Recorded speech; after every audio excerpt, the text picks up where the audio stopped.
Bien, señores, bienvenidos a otra entrega de Sondeo, programa de peso para un público que piensa.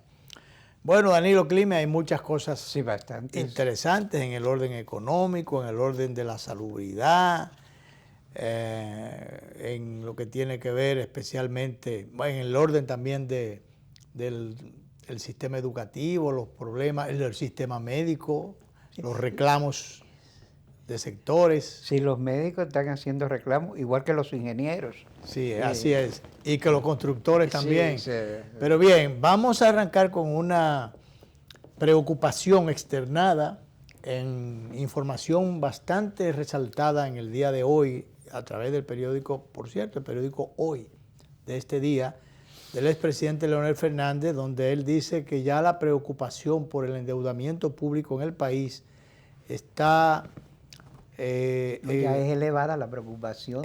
Está tan elevada la preocupación que ha alcanzado a sectores internacionales. Yeah. O sea que ya ha trascendido, ha salido del marco propiamente interno para preocupar a sectores internacionales que piensan que en un momento dado el país no pudiera estar en capacidad de poder pagar la deuda. Bueno, ya estamos comprometiendo el 72% del PBI, que era el 51 era mucho. Sí, así se señalaba en campaña. Y cuando estábamos en el 71, el 51% del Producto Interno Bruto, las cosas andaban por unos 45.000 millones de dólares. Al día de hoy se deben 85.000 millones. Sí. Bueno, ayer mismo se tomó un préstamo de 150 millones 155 millones de dólares. Sí. Esto tiene que ver para la mejoría de transmisión, de las redes eléctricas y una serie de cosas que tienen que ver con ese sector, que no deja de ser importante el sector, pero el asunto está hasta dónde vamos a llegar con el endeudamiento externo. Y fíjate, yo entiendo... Y al mismo tiempo con la merma en los ingresos fiscales. Sí, porque está mermando. Y justamente por esa situación de que hay una crisis, a mí me extraña a veces ver al presidente Abinader, que es una persona que yo entiendo que tiene las mejores intenciones, eso es evidente. No, y qué bueno que mantenga hasta el último momento el discurso optimista, ciertamente, pero tú seguro que te vas a referir a los muchos anuncios de... No, me refiero con el Día Internacional de las Mujeres se le rindieron homenaje a varias damas meritorias todas, que merecían eso. Y yo creo que sí, lo que se hizo puede ser, yo decía, es bueno que además de la placa se le entregue algo, pero tal no es el momento, yo pensé que no, pero se le dio casa, jipetas nuevas a las damas homenajeadas, y eso es para gobiernos que están en abundancia, que no es el caso nuestro. Bueno, pero ¿cuántos fueron? 5. 14. 14 casas, 14 jipetas, eso no es cuarto para un gobierno, por más quebrado que esté. Y el gobierno no está quebrado. No es el momento, Luis. Pero bueno, por la señal que se manda, lo que pasa es que muy probablemente el presidente no quiere mandar un mensaje de que está en apuros económicos. No. Entonces, yo no sé, por momento, no sé, en algún punto lo vi por ahí, no sé dónde.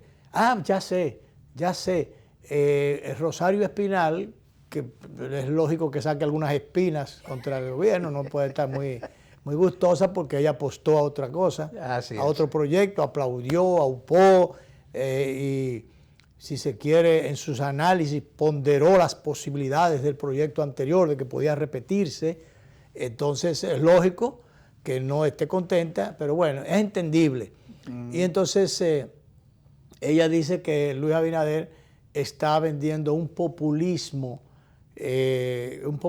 para mantener, o vendiendo cosas, vendiendo un discurso positivo para mantener los aplausos. Bueno, mal podría el gobierno echarse a llorar. No, fíjate, si el gobierno está resolviendo. Sí, uno entiende que el discurso optimista en momentos adversos es positivo. Uno lo que ruega es que no se le pase la mano porque carencias hay. Ya no solamente con el optimismo, sino por el tema, como tú planteas, de las carencias. Claro. Todos los días se está dando un palazo, bueno, o un inaugurazo. Entonces, bueno, todo eso está bien, siempre y cuando sean inversiones promovidas por el sector privado. Por ejemplo, es lógico que en la inauguración de un proyecto o en el arranque de un proyecto hotelero o de otra naturaleza del sector privado, el presidente esté. Eso se estila, es una forma de darle apoyo, y además el presidente, el de turno, promueve la idea de que hay confianza en el desarrollo, confianza en su gestión, confianza en la estabilidad macroeconómica. Entonces, todas esas cosas son mensajes positivos que se llevan, que tienen que llevarlo los gobiernos auspiciados por los titulares, y los países tienen que auspiciarlo, pero hay que ser realistas.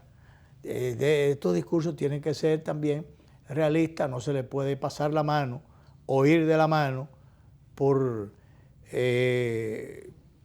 disfrazar las cosas.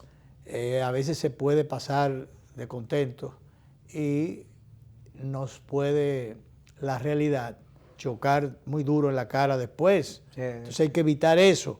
Me dirán que bueno, hay una situación, lo primero que hay que reconocer que hay una situación especial, una situación de emergencia, y que el gobierno heredó un problema mayúsculo, Sobre todo, Luis, porque es una emergencia internacional. Fíjate, por ejemplo, cuando tú estudias los mercados internacionales, China, que se está moviendo con mucha celeridad y está haciendo las cosas con mucha previsión, parte de su seguridad alimentaria ha comprado a futuro en Argentina y en otros sitios muchos cereales, pensando en su gente.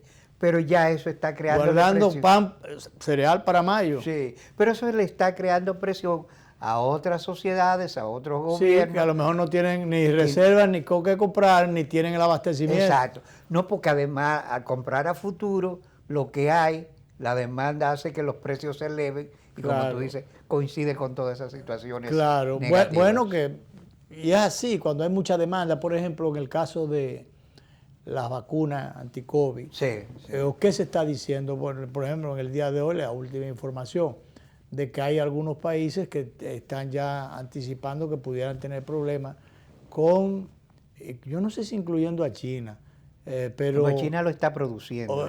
Sí, pero que es la materia prima. Que bueno, sí. Con las materias primas. Algunos elementos que son utilizados en la creación de en la producción de esta vacuna pudieran, por el gran consumo, pudieran tener problemas. Ojalá que no sea así, porque las grandes potencias, y en este caso hasta otras naciones más pequeñas, han comenzado a producir la vacuna. Cuba, que no se queda atrás en el aspecto científico o de medicina, avance de la medicina, bueno, está también trabajando en su vacuna. Entonces, es probable que esto pueda ser controlado, pero si se acaba la materia prima. Entonces, eso fue lo que se dijo en algún momento. Pero de todas maneras, Danilo, es interesante que el presidente Fernández expusiera públicamente este tema. Mire, me ha gustado la forma en que lo hizo el presidente Fernández, analítico, sin estridencia. De una manera constructiva. Sí, llamando a la atención. Llamando a la atención sobre esto, porque lo cierto es que si se sigue cogiendo dinero sin saber, me dirán, bueno, pero si no hay grandes producciones de recursos y el gobierno anterior y el anterior y el anterior estaban cogiendo prestado, y Estados Unidos es el que más debe, la deuda pública mayor a la de Estados Unidos. Claro. Y entonces, los economistas plantean que hay que manejarse con el dinero ajeno, con préstamos. Pero bueno, eso tiene que ser hasta un punto. Porque a nosotros no nos ha ido muy bien en esos casos. Sobre todo, Iberoamérica, en sentido se salió a vender, por ejemplo, varias veces se ha salido a vender los bonos. Y sobre la base de que tenemos una economía todavía sólida y todavía manejable, se ha podido, y que además de eso tenemos capacidad de pago y responsabilidad de pago. Sobre esa base los bonos se han colocado inmediatamente. Claro. Se lo han quitado la mano. Entonces, no podemos perder ese crédito internacional, esa confianza. No caer lo que cayó Argentina una vez, que el presidente no se o la presidenta no se atrevía a viajar en un avión de Argentina. No fueran a quedarse con, porque le incautaron el avión. Un buque escuela que para... Claro. Si cae un default, una incapacidad de pago. Sí. Entonces, bueno, eso es lo que hay que evitar. Pero algunos de esos préstamos ya eran compromisos que estaban contraídos, algunas de esas cosas estaban comprometidas con el presupuesto y todas esas cosas que el gobierno tendrá el porqué. En este sentido, lo que hay que tener una responsabilidad dual. El gobierno para saber hasta dónde se extiende y la oposición para saber hasta dónde y con qué critica o el grado de crítica, el nivel o grado de crítica que asume contra el gobierno. Sí, porque tenemos una cuestión de nación en este caso. Exacto, pero que además tú no puedes, si en el día de ayer, en el gobierno anterior, tú llegaste a endeudar al país en un 85%, tú no puedes venir a criticar ahora préstamos de un gobierno que hereda una crisis de salubridad y una crisis económica. Así es. Entonces, el gobierno se está administrando. Entonces, primero ha administrado mejor que los anteriores la crisis sanitaria. Sí. Y entonces la parte económica, bueno, no ha habido variación. Tanto así que se dejó a las mismas autoridades o al gobernador del Banco Central por ser un factor de confianza y de credibilidad. Entonces lo ha dejado allí y entonces, la situación no es buena, bueno, es verdad, pero tú no puedes venir a estar criticando ahora. Señores, estaban criticando hasta el desnudo de una señora, no por el desnudo mismo. Una señora que llegó a la desesperación. Entonces, criticándolo, pero echándole una cuava al gobierno, en el sentido de que hasta eso ha llegado este gobierno. Uno tiene que irse por otro lado. No. Uno tiene que criticar. Primero, lo del desnudo es la última que ya está aceptado en muchísimos sitios como elementos de protesta. Aquí no. Pero bueno, el asunto es que tú no puedes criticar el desnudo en sí, sino al contrario, reconocer el valor que tuvo esta señora. Wendy Hernández. El valor que tuvo esta señora para que la escucharan, para hacerse oír. Sí, porque ella había hecho Había hecho todas las gestiones habidas y por haber. Y lo menos que le habían dicho era, no creo que lo menos, lo más que le habían dicho era que la iban a incluir en el presupuesto, en el próximo presupuesto. Que sería una forma de mofarse de ella, de burlarse de ella, porque solamente un irresponsable puede plantear eso. Sí, entonces, aquí lo que hay es que criticar no al gobierno, sino a la falta de institucionalidad del país, la falta de políticas públicas, la falta de responsabilidad. Si alguien, en algún momento, ella correspondía al Ministerio de Obras Públicas, alguien debió darse por enterado de este problema. Lo primero es que antes de tomar la decisión de cancelar, debió buscarse la forma de compensar. No, incluso eso está estimado en la ley. Cuando tú vas a cancelar o a desvincular, como se está diciendo, a un grupo de personas, tú debes saber de dónde van a salir los recursos. Entonces, si usted tomó la decisión de cancelar, que así se ha sido muchas veces alegre, eso sí usted puede decirlo. Usted puede decirlo que muchos funcionarios, no el gobierno como tal o el partido, muchos funcionarios han sido alegres en las cancelaciones, sin ningún miramiento, sin importar lo que diga la ley en materia de protección al servidor público. No le ha importado nada de eso. Entonces, en este caso, no valió la ley, el pudor o el que dirán o la hipocresía valió más, no de la mujer, sino las críticas que podía recibir el ministerio. Entonces eso pesó más que la ley misma, que obligaba, mandaba que esta señora le pagaran sus prestaciones a ella y a muchos de los que no se han encuerado. Así es. Pero que están sufriendo igual las peores consecuencias que ella, el rigor del desempleado que debe todo, como decía ella, que tenía todas las cuotas ahí pendientes y no tenía un centavo para poder compensarlas. Y entonces... Sí, una señora que vive con limitaciones económicas visibles. Entonces, con todo y la vergüenza de que tiene hijas, de que tiene hijos, con todo y eso, ella hizo eso quizás, y sin el quizás, como un gesto de desesperación. Pero logró el objetivo. Ya le van a pagar su cuarto, pero había que llegar a eso. No. Bueno, ya el relacionista público dio un avance, después otros funcionarios han hablado de que iban a resolver esto y que realmente lo resuelvan y pronto. Pero había necesidad de eso. No. Había que llegar a eso. Ahora, no había que llegar a eso. Debió resolverse, como ha pasado en muchos otros sitios que lo mandaban de desahucio, lo mandaban para la Secretaría de Trabajo. Una irresponsabilidad tremenda. Entonces, no había necesidad de eso. Pero tampoco tú puedes venir y que como gobierno pasado, como había un legislador que estaba... lo que pasa es que este gobierno... No, me espérese. Usted no tiene autoridad moral para ese tipo de cosas, para ese tipo de críticas.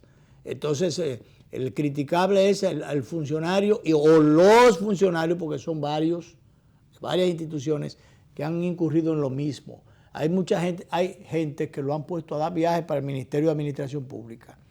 Entonces lo han puesto a asumir una burocracia perversa e injusta y vergonzosa, porque que busque una certificación, no le entregan la certificación de que lo votaron y de que no le han dado nada. Entonces después lo mandan a buscar una certificación que tiene que llevar o sea, para lo primero, tiene que llevar lo segundo y después para lo segundo tiene que llevar lo tercero. Pero ¿cómo es la cosa? Dice, pero una traba, Sí. Hacerle unos trucos en el cual la persona pierda sus derechos. Lo que yo me quejo de las empresitas pequeñas que las ponen, no le pagan a tiempo, entonces, pero sí, por ejemplo, que tiene que estar al día con la DGI. Pero bueno, pero la DGI no le manda una certificación, una notificación a las distintas instituciones públicas, es decir, páguenle a tiempo a sus suplidores.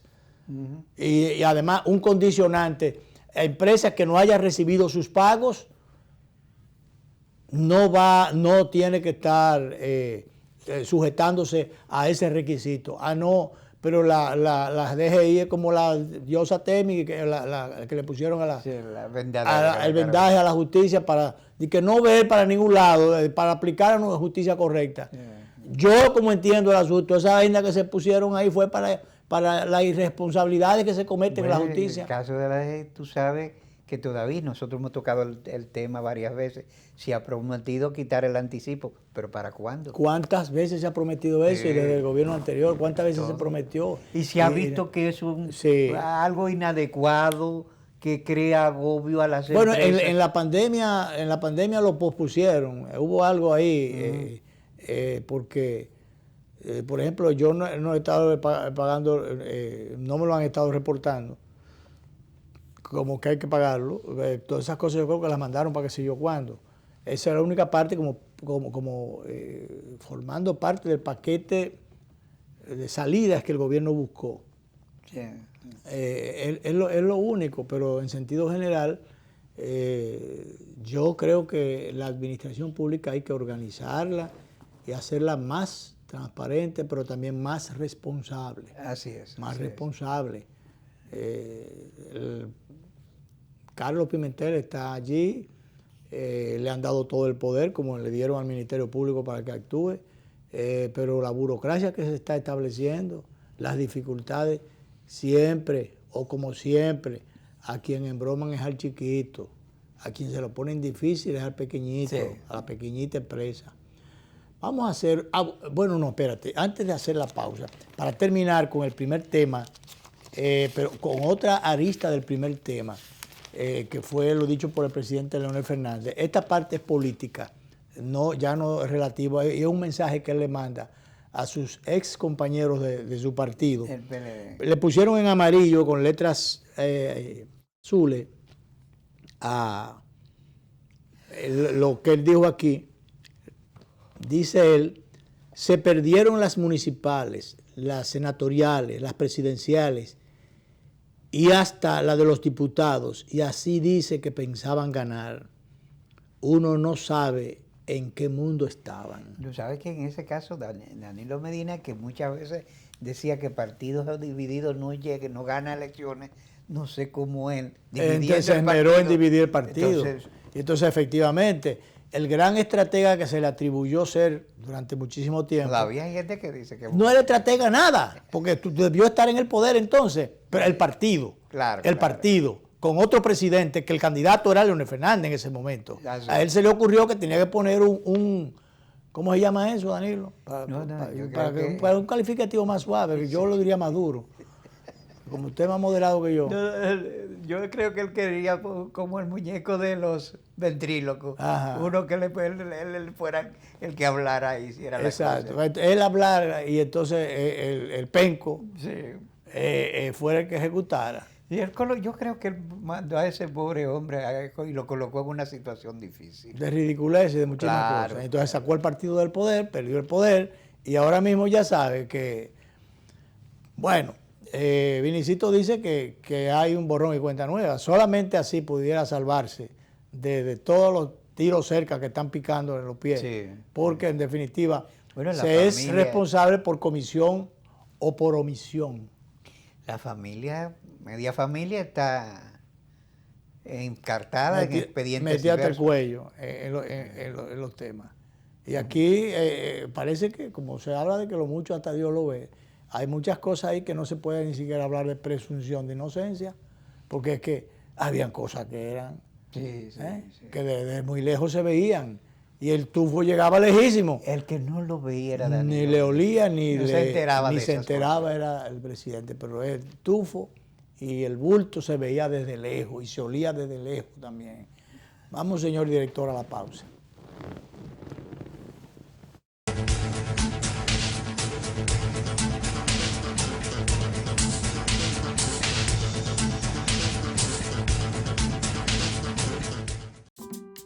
Solo un banco que por 79 años ha crecido junto a ti sabe valorar lo que es preciso valorar. Valoramos la belleza de nuestras playas, igual que la voluntad de Jorge, que ha puesto su granito de arena para que nuestro turismo no se detenga.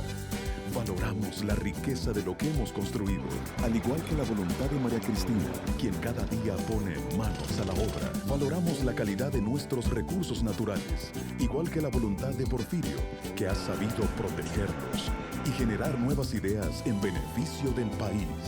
Solo con voluntad hemos logrado superar tiempos difíciles. Hemos logrado adaptarnos y reinventarnos. Hemos logrado avanzar y emprender nuevos caminos. Porque la voluntad de seguir adelante es nuestra mayor riqueza. Banreservas, 79 años siendo el banco de los dominicanos.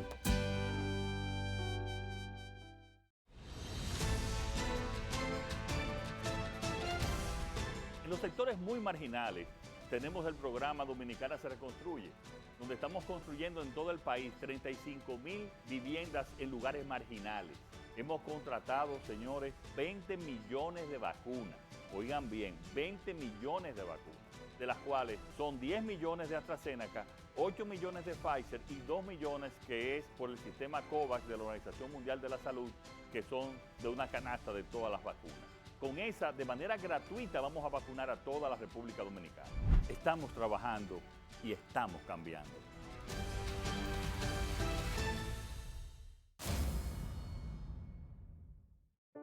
La vida nos ha cambiado.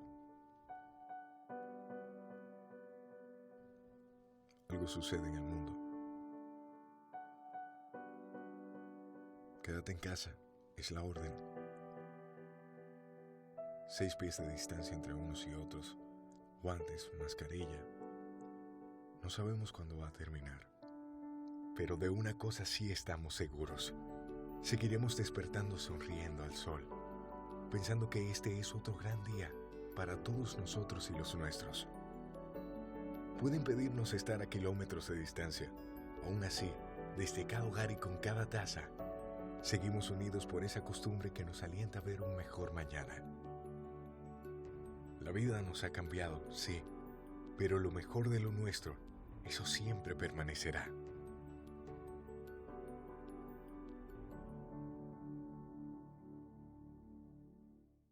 Hey, familia, ¿cómo están? ¿Cuánto tiempo? Disculpen, entré rápido, pero me tengo que ir a hacer unas transacciones al banco, así que hasta luego. Pero ni yo salgo a la calle para eso. Ponte adelante, mi niño, usa la banca en línea. Vaya, búscate para la calle. No te expongas a la COVID. Utiliza la banca en línea. Así te proteges a ti y a los tuyos porque evitas salidas innecesarias. Pregunta por las opciones disponibles en tu entidad y realiza tus transacciones a cualquier hora. Señores, yo no me vuelvo a perder una reunión familiar. Yo estoy activado, yo resuelvo en línea. Ahora sí. Superintendencia de Bancos. Si es imprescindible que vayas, toma las medidas de prevención recomendadas. El sonido del motor, del pedido del vecino me dice que me pare y arranque mi camino. Otro día que comienza y con él los desafíos que todo como hermano hoy vivimos bien unidos. Por la calle caminando, los rostros escondidos no son más que una etapa que nos puso el destino. Lo importante de esta vida es el lado positivo. Haz la pausa y mira lo bonito del camino. El lado positivo, yo quiero ver contigo el lado positivo. A todo da sentido si todos de la mano hacemos el camino. Juntos encontramos el lado positivo. Vamos todos a buscar el mejor de los motivos que nos muevan, nos impulsa a lograr los objetivos. Hagámoslo por los hijos, los abuelos, los amigos, por todo lo que en esta tierra junto compartimos. El lado positivo, yo quiero ver contigo el lado positivo. A todo da sentido si todos de la mano hacemos el camino. Juntos encontramos el lado positivo. Poniéndole atención a todo esto que vivimos, de seguro todos juntos de esta mañana salimos. Así que vamos a ver el lado positivo, ese lado que nos suma y aclara el camino. El lado positivo, yo quiero ver contigo el lado positivo. A todo da sentido si todos de la mano hacemos el camino. Juntos encontramos el lado positivo. Desde el lado positivo, los retos se ven como oportunidades que juntos podemos superar. Popular, a tu lado siempre.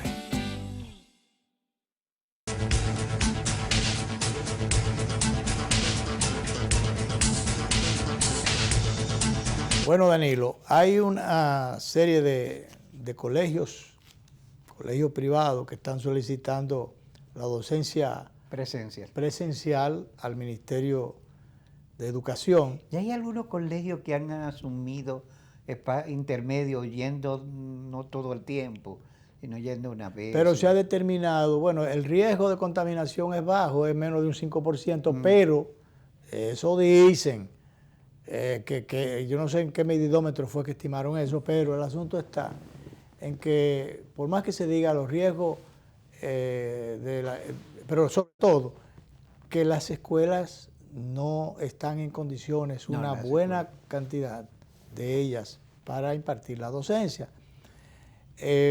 La ADP ha condicionado, hay como 6 condicionantes que puso el Comité Ejecutivo para que pudiera, entre ellos, acondicionar las escuelas y crear las condiciones, que los docentes no se contaminen, que los muchachos no se contaminen. Vacunar a los docentes primero. Bueno, se está vacunando a los docentes, los muchachos no se están vacunando porque todavía no les toca.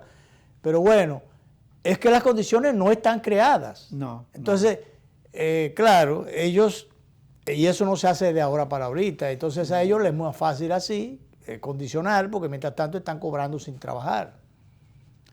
Y entonces otra cosa que sí se quedó claro, que creo que fue ya el ministerio que lo resaltó, lo había dado a conocer, era que en esta oportunidad se estaba contemplando el no proceder a las pruebas nacionales. Maña fuera que tú vayas a examinar a estudiantes a los cuales no le ha agotado la cuota de enseñanza, para que no le pasen lo que me pasó a mí cuando en la revolución, yo fui a... En el 65. El 65, que fui el viejo se le ocurrió, vino a buscarnos, estaba por allá por Atomayor y vino a buscarnos, él pensó con las noticias que como llegaban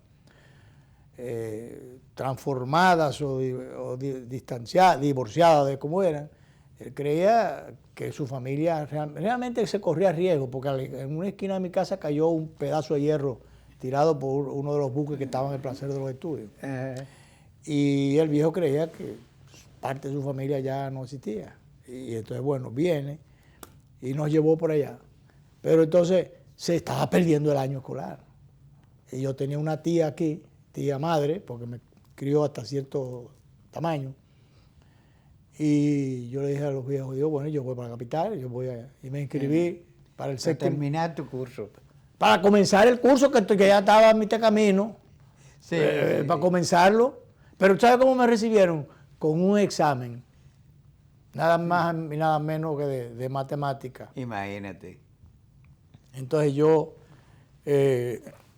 saqué, creo que fue un 47, un 42. Bueno, pero lejos llegaste. Sí. Pero de una materia que yo nunca había dado, Clime. Ya. Yo no sé cómo fue, usando el sentido común, y yo no sé de qué forma, me pusieron, y yo un 42. Oye, pero eso es histórico. Yo me sentía hasta orgulloso te llevan a la inopia donde tú no conoces a nada y de que tú no tienes, oye, eso no tiene madre.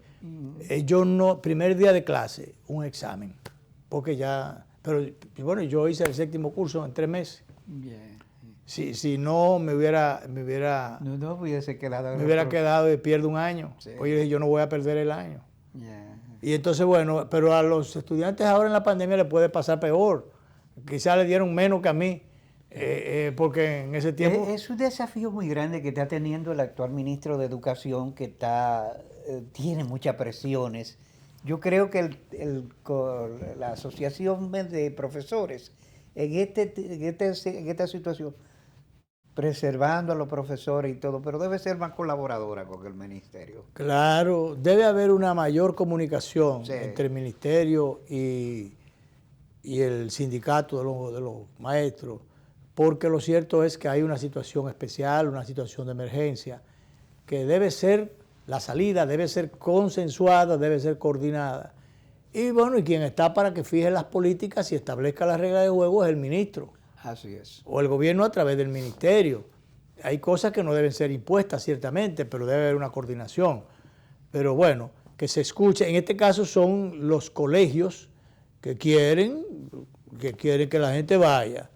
Pero es que esto forma parte, señores, de las políticas públicas de emergencia, Sí. para una situación especial. Eso no lo puede determinar ni el sindicato, ni el ministro solo, ni los colegios solos. El ministro ha reunido al Consejo Superior de Educación, está requiriendo opiniones. Él es un educador. Pero establecieron que iban a hacerlo racionalmente, gradualmente. Sí, iba a tratarse de gradualmente. De hecho, hay algunos colegios que lo han estado haciendo. Yo dije el día pasado, puse el ejemplo de mi nietecita, que va 2 días a la semana. Sí, eso es lo que están haciendo. Entonces, bueno, eso lo han hecho los colegios.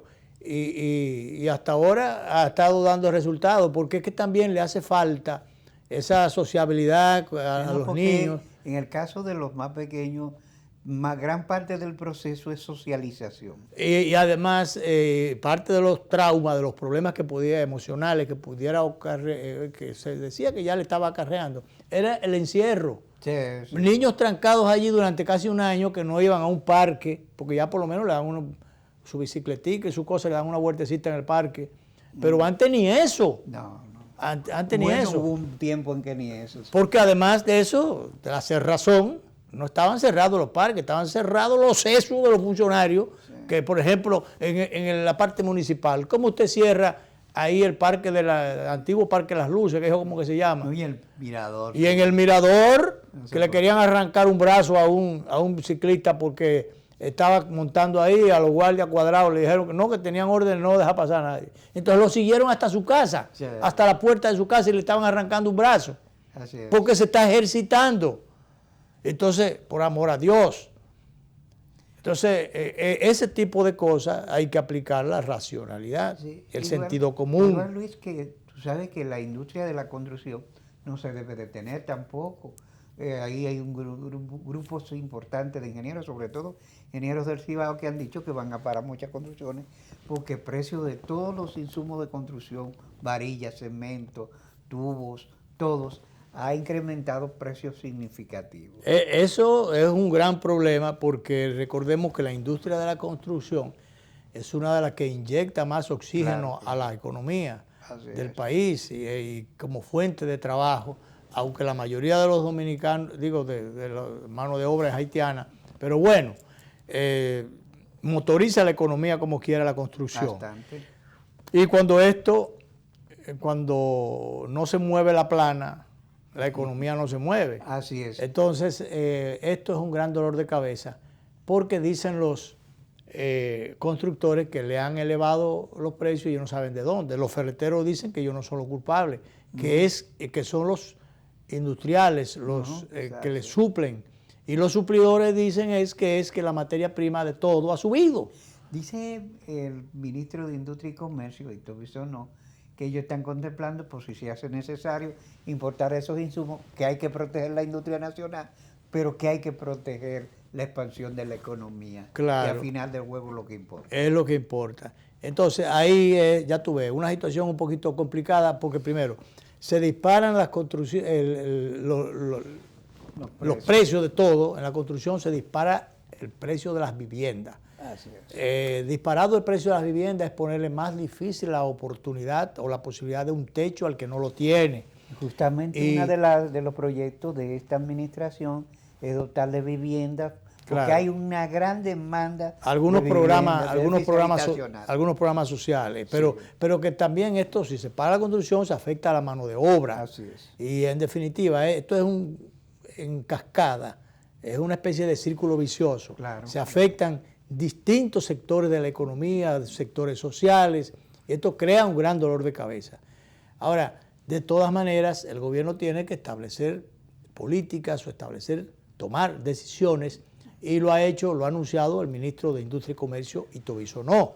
Bueno, si sigue encareciéndose, vamos a traer los productos. Claro, claro. ¿Cuál es el agravante de esto entonces? Que como la culpa de subir los productos no es de los ferreteros, pero entonces si los importadores traen las cosas, pudieran comprarlas más baratas por allá, pero van a quebrar la ferretería. Así es. Porque ferretería que no venda clavo, que no venda grapa, que no venda cemento, que no venda varilla, cemento, que no venda cemento, tubos. Que no venda tubos. Sí. Esto, o sea, entonces ferretería que van a botar empleados que se van para su casa que no va a tener cómo hervir la habichuela. No sé, es una escalada negativa. ¿Tú me entiendes? Entonces claro, complica mucho más la cosa. Entonces hay que pensarlo 2 veces y ojalá que los que están en esto. Señores, si es una situación de crisis, los industriales tienen que pensar en cargar con un poquito del sacrificio, con una partecita importante del sacrificio, porque de lo contrario, no pueden aprovecharse, como diría uno, que algunos sectores se están aprovechando. Por ejemplo, la alimentación, subiendo. ¿Qué materia prima tiene un aguacate que tú vas a cosechar o adicionales? Bueno, te pueden subir los fletes, te suben los productos, es verdad. Pero los aguacates están ahí, se están pudriendo y se están dañando, o los guineos, o los tomates. Entonces, ¿qué es lo que pasa? Que no hay los canales de comercialización adecuados, o los intermediarios quieren ganarse la gran tajada, y siempre, al no existir una clara regla de juego y facilidades para la comercialización, se aprovechan los intermediarios. Entonces, comida hay. Lo que pasa es que hay comida cara. ¿Cara por qué? Porque no está en el campo dañándose, está pudriéndose en el campo, y los productores con problemas, por ese tema de la intermediación y la búsqueda de un ventajismo que siempre tienen los intermediarios. Y te lo dice uno que tiene ahora mismo los aguacates todavía en la mata. Y tú no quieres que te dañen. No, que se están dañando porque se están cayendo. Y hay que venderlos. ¿Tú me entiendes? Pero entonces llega el momento que sí. Pues yo he cerrado la negociación 2 veces. Y en esa cerradera, el que tiene que aportar el capital al que busca el negocio, resulta que no ha depositado, ha fallado. Con 2 gente se ha cerrado. Entonces, pero mientras tanto, no solamente, ahí se ha perdido una gran cantidad de aguacate, porque también esperando que los precios se disparen. El aguacate lo están pagando a 50 pesos en la unidad, y en algunos sitios hasta más. Sí. En la mata, que hay que pagar para cortarlo, para cargarlo, transportarlo. Mira, yo supongo que cuando se pagan así, al que quiera, al consumidor le llega bastante alto el precio. No, al consumidor local no tanto, porque ahí hay un tipo de aguacate que ya no es el aguacate criollo que está en la calle, hay un aguacate que es injerto, que viene siendo el rechazo o el aguacate de segunda, que no se importa, porque las empacadoras no lo aceptan porque hay reglas para la embarcación. Sí. Y especificaciones. Y entonces esas se dejan aquí. Y ese llega, pero no es que llega tampoco tan barato. Yo lo veo a 40 y pico, casi a 47, 49 en el supermercado. Ayer yo lo compré a 55. Pues hubiera ido a casa, te hubiera dado 2 o 3. Entonces a 55 lo compraste. 55. Bueno, ese aguacate se vende generalmente, qué sé yo, a 15 o 16 como rechazo, pero claro, en el campo. Y entonces la transportación y lo que llega aquí. Pero ese otro aguacate es para exportación, que se vende a $2 y $3, que yo como por allá. Sí. Y entonces realmente a los exportadores es rentable, porque colocan en dólares. Claro. Entonces por ahí es donde anda la cosa, pero la mayor producción es de aguacate. Ahora no es un aguacate criollo, no es tiempo de aguacate. Estas son las variedades. Primero viene el semil, que se da un poquito más temprano, y después viene el Hass, que es el aguacatico pequeñito, que se pone marrón, medio negro. Sí, ese es más bien para guacamole. Sí. Es para igual, pero lo que pasa es que es una variedad chiquita porque yo no sé quién se la inventó, si fueron los mexicanos, quién fue, pero lo trajeron aquí los Castillos. Es un aguacatico porque aquí se desperdiciaba mucho un aguacate grandote, que tú lo partes y después se daña, se pierde la mitad, 3/4 de aguacate, pero este aguacatico tú te lo comes. Entonces, y otra variedad que dura mucho también, el Carla, un aguacate que si se coge a la edad, en el tiempo específico, porque ya está muy lleno, pero en el tiempo específico dura 20 y pico días para madurarse. Mira, entonces se puede trasladar más allá de la China que tú quieras llevarlo. Vamos a hacer la última pausa, señor director.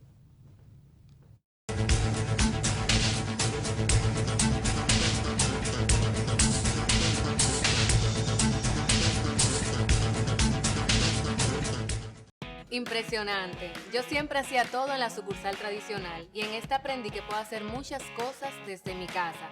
Incluso me invitaron a una charla de finanzas con propósito para aprender a manejarme financieramente. Soy un duro ya. Solo usaba Telebanco para consultas, pero hoy aprendí a pagarlo todo usando el app y te pago. En una mesa con diferentes celulares, tabletas.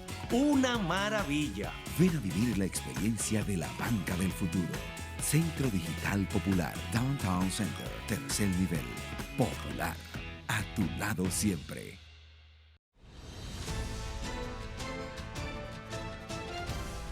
En los sectores muy marginales tenemos el programa Dominicana se reconstruye, donde estamos construyendo en todo el país 35,000 viviendas en lugares marginales.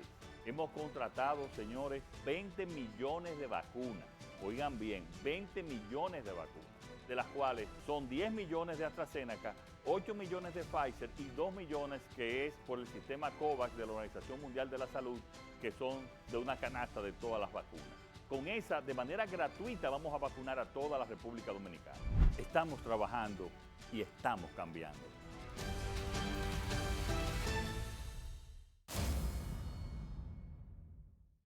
Hey, abuela. ¿Cómo estás? ¿Cuánto tiempo? Disculpen, entré rápido, pero me tengo que ir a hacer unas transacciones al banco, así que hasta luego. Pero ni yo salgo a la calle para eso. Ponte adelante, mi niño, usa la banca en línea. Vale, yo busco que para la calle. No te expongas a la COVID. Utiliza la banca en línea. Así te proteges a ti y a los tuyos porque evitas salidas innecesarias. Pregunta por las opciones disponibles en tu entidad y realiza tus transacciones a cualquier hora. Señores, yo no me vuelvo a perder una reunión familiar. Yo estoy activado, yo resuelvo en línea. Ahora sí. Superintendencia de Bancos. Si es imprescindible que vayas, toma las medidas de prevención recomendadas. Solo un banco que por 79 años ha crecido junto a ti sabe valorar lo que es preciso valorar. Valoramos la belleza de nuestras playas, igual que la voluntad de Jorge, que ha puesto su granito de arena para que nuestro turismo no se detenga. Valoramos la riqueza de lo que hemos construido, al igual que la voluntad de María Cristina, quien cada día pone manos a la obra. Valoramos la calidad de nuestros recursos naturales, igual que la voluntad de Porfirio, que ha sabido protegerlos y generar nuevas ideas en beneficio del país. Solo con voluntad hemos logrado superar tiempos difíciles. Hemos logrado adaptarnos y reinventarnos. Hemos logrado avanzar y emprender nuevos caminos. Porque la voluntad de seguir adelante es nuestra mayor riqueza. Banreservas, 79 años siendo el banco de los dominicanos.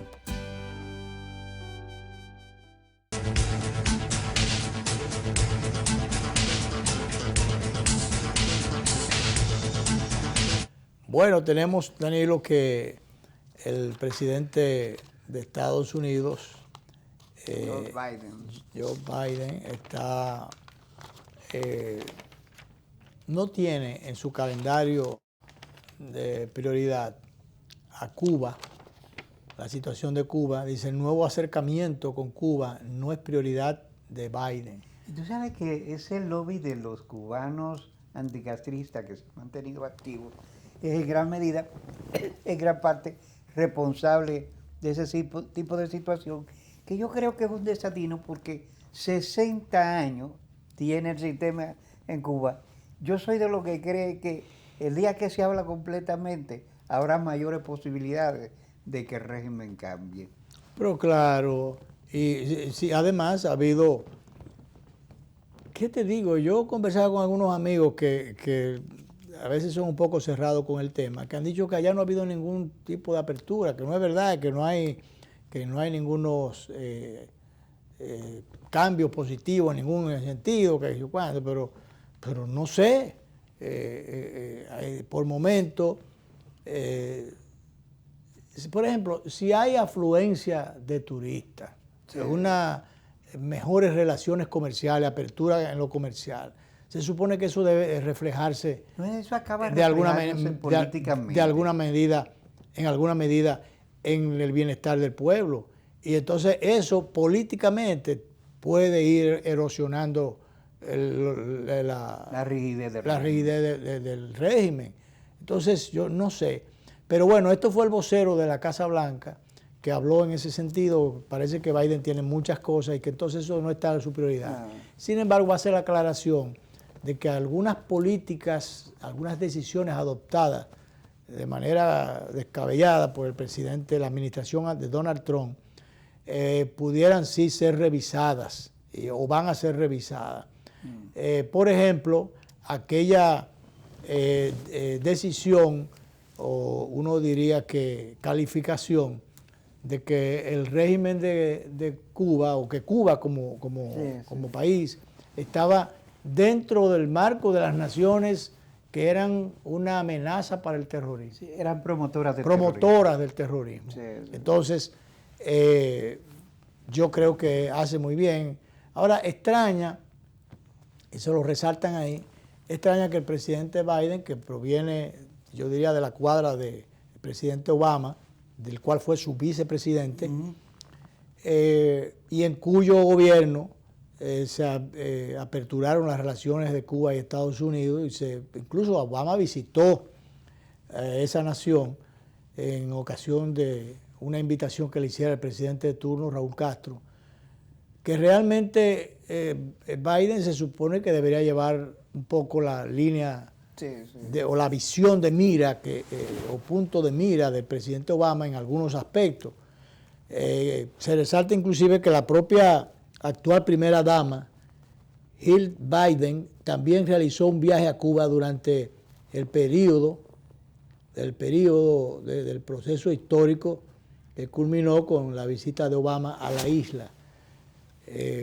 No sé por qué, quizás por falta de tiempo, pero en algunas cosas debe diferenciarse la gestión de Biden a la de Donald Trump. Yo diría que kilométricamente debe. Fíjate tú que precisamente en estos días el Papa fue a visitar Irán, un estado islámico, confesional. donde la minoría, la católica es una minoría. Sin embargo, el Papa está produciendo un acercamiento y un relajamiento de tensiones que es lo más recomendable. Claro, que corriendo toda, si se quiere, los peligros, los riesgos del mundo, y sin embargo, fíjate cómo el padre, el Papa hace un sacrificio y asume ese riesgo, pero realmente una visita histórica y que marca un precedente tremendo. En ese sentido, el Papa Francisco parecería seguir el camino del Papa Juan Pablo II, de ese acercamiento con las distintas religiones y sectas y religiones. Juan Pablo II inauguró una práctica que nunca se había observado, que un papa saliera del Vaticano. Claro. No, y que sobre todo fuera a aquellos lugares. Fíjate que tú dices que allá hay una minoría católica en Irán, y sin embargo él coge para allá. Eso es buscando un acercamiento. El Papa Juan Pablo II hablaba de la necesidad de un acercamiento entre las iglesias, si se entiende que, bueno, Dios es uno solo, Jesús es uno solo, no tiene que cada uno un pedazo, que la iglesia es el mismo. Entonces, tienen puntos de vista diferentes, pero la esencia, lo fundamental, es lo mismo.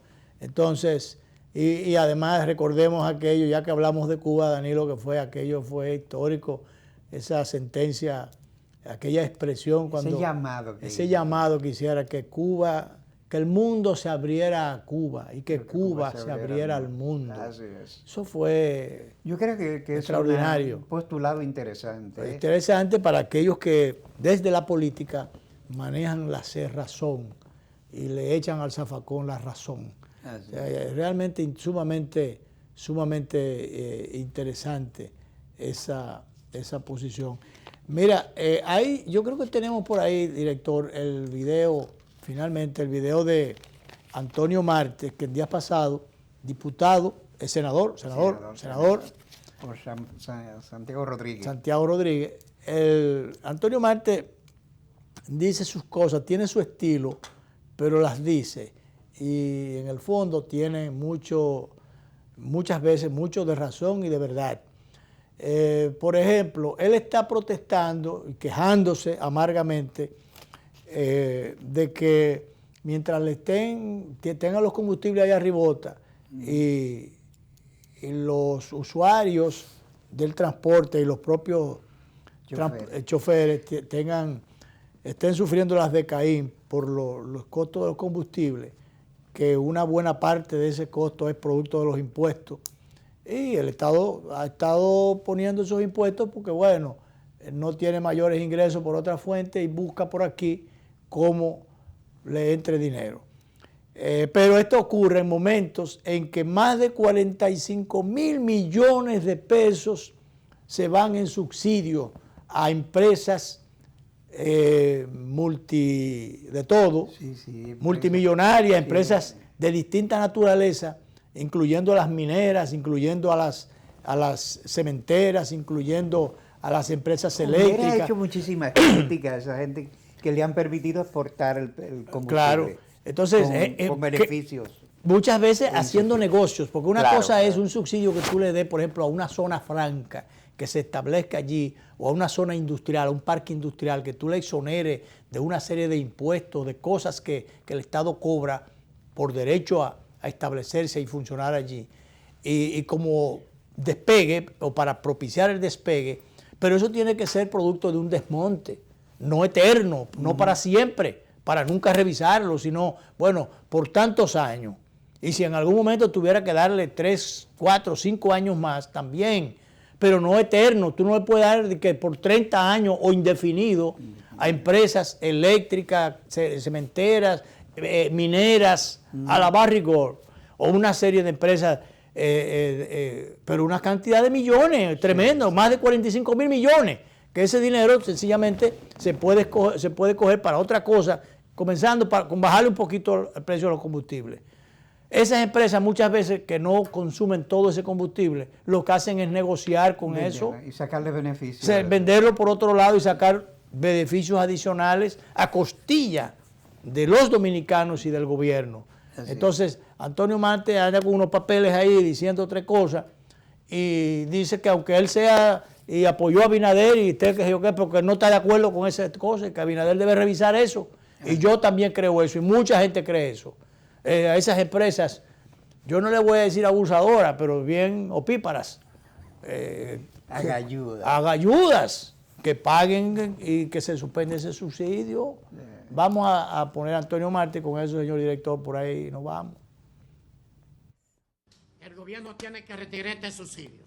El senador y empresario del transporte calificó de vergonzoso para el país el subsidio exagerado a empresas multimillonarias en detrimento de la población. ¿Cómo es posible que nosotros estemos subsidiando la Barri? ¿Cómo es posible que nosotros estemos subsidiando a Cacana?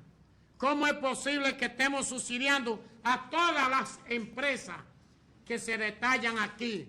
Agregó que en las manos del presidente Luis Abinader está que no se aumente la tarifa del pasaje interurbano. Luis es nuestro presidente, pero porque Luis sea el presidente que nosotros llevamos, no es verdad que le vamos a aceptar esta vagamundería. Aseguró que retirando el subsidio, inmediatamente se produciría una significativa reducción en el precio de los combustibles. Como él, Luis, le prometió al país, no puede seguir con este robo, con esta vagamundería que tienen estos empresarios que se han adueñado del país. Y tanto que joden, tanto que azaran y tanto que hablan.